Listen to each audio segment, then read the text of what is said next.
Well, hello. Welcome back to another exciting edition of Coffee with Steven. Now, as you can see, I'm back in my man cave, having returned from Vegas from last week's SHOT Show. In fact, that's the subject of this week's blog. Some of the things that were looked at and played with at SHOT in Las Vegas. I also brought in a case that happened over the last week that I think bears some looking at. In any event, let's start first and foremost with SHOT. It was, as always, a spectacular show. The energy level did seem to be a little bit more subdued this year, and I'm not entirely sure I understand why. But there were two products that I specifically looked at. One is the SIG 365. The other one is a Magpul chassis. I wrote about those. I encourage you guys to take a look at that. Go to their websites. There's some pretty bitchin' products, to tell you the truth. The other one is a case that happened, not one of the cases that we're representing, but one that I read about on the internet during the time that I was in Las Vegas. It involved an individual that was buying parts over the internet. And according to the ATF, and I caution that everything that I'm saying is based exclusively on something that a journalist wrote. I don't have firsthand knowledge of this. So with that caveat, an individual, an old law enforcement officer who builds his own guns, was buying decommissioned parts off of the internet.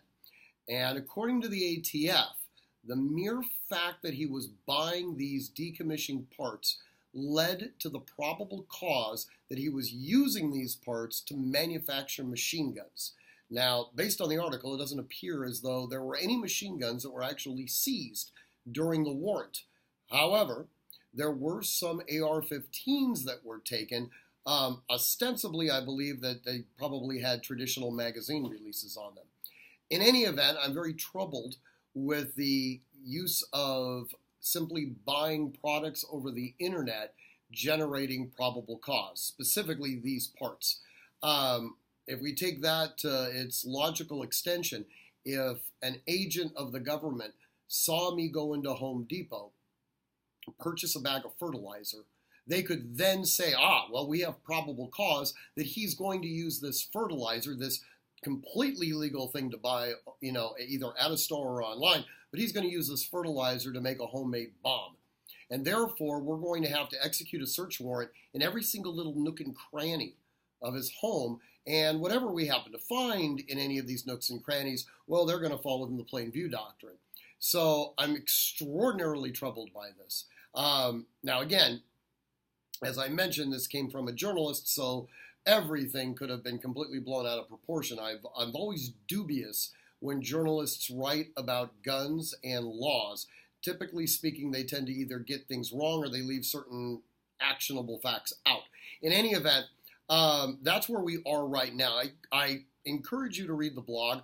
Hopefully you'll find it interesting. Hopefully you'll take a look at some of these products that I saw, and I'd be curious to hear your thoughts on them as well. As always, if you would like to email me, the best way to contact me is at steven@artemishq.com. I want you to train constantly, train consistently, train with purpose. And above all else, stay vigilant. All right, until next week, thank you for having coffee with me, and I look forward to seeing you again.